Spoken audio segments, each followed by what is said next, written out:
Welcome to my new blog. এই বছরের ফেব্রুয়ারি মাসে আমরা ঘুরে এলাম জয়রামবাটি, তার সাথে বিষ্ণুপুর। তো আমরা কিভাবে গেলাম, কোথায় থাকলাম, কি কি দেখলাম, কোথায় কোথায় ঘুরলাম, সেই সব জানতে হলে ডিটেলসে আমার এই ভিডিওটা পুরো দেখতে হবে, স্কিপ না করে। প্রথমে গেলাম হাওড়া থেকে টিকিট কাটলাম গোঘাটের। টিকিট প্রাইস 25 টাকা। গেছিলাম আমরা 4 জন, আমি, মা, বাপি, দিদি। আর এখন বাজে 7:15, আমাদের ট্রেন ছাড়বে 7:25-এ। হাওড়া থেকে গোঘাট যেতে সময় লাগে 2.5 ঘন্টা মতো। তারপর গোঘাট স্টেশনে নেমে সেখান থেকে আধ ঘন্টার রাস্তা। গোঘাট স্টেশনে নেমে স্টেশন থেকে জয়রামবাটি পৌঁছানোর জন্য টোটো, ভুটভুটি আর গাড়ির ব্যবস্থা রয়েছে। তোমরা যেটাই চাও সেটাতেই যেতে পারো।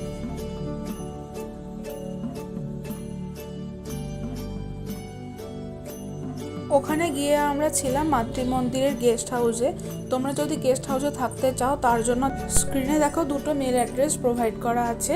সেই মেল অ্যাড্রেসেই তোমাদের যখন যাবার ইচ্ছা তার 2.5-3 মাস আগে তোমাকে একটা মেল ওখানে করতে হবে। সেখান থেকে একটা রিপ্লাই আসবে, তারপর তোমাকে অনেক প্রশ্ন করা হবে, সেই উত্তরগুলো দিয়ে আবার মেলটা করলে মঠের অফিস থেকে তোমাদের কাছে ফোন আসবে এবং তারপরেই জানতে পারবে তোমাদের কনফার্ম ডেট কোনটা যাবার।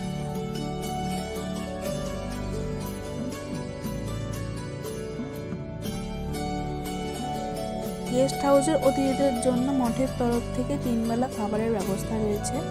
ভোরবেলা 6:30টায় জলখাবার, বেলা 11:30টায় দুপুরের খাবার, 3:30টার সময় চা আর রাত্রি 8:30টার সময় রাতের খাবারের ব্যবস্থা আছে।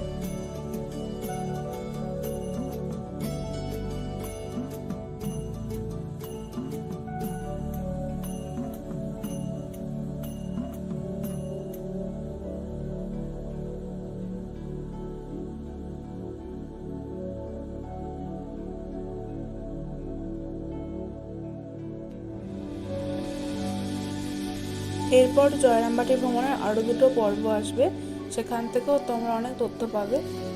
আর যদি কিছু জানার থাকে তাহলে অবশ্যই কমেন্ট করে জেনে নিও।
এই ভিডিওটা ভালো লাগলে অবশ্যই একটা লাইক আর কমেন্ট করে দিও আর সাবস্ক্রাইব করে দিও।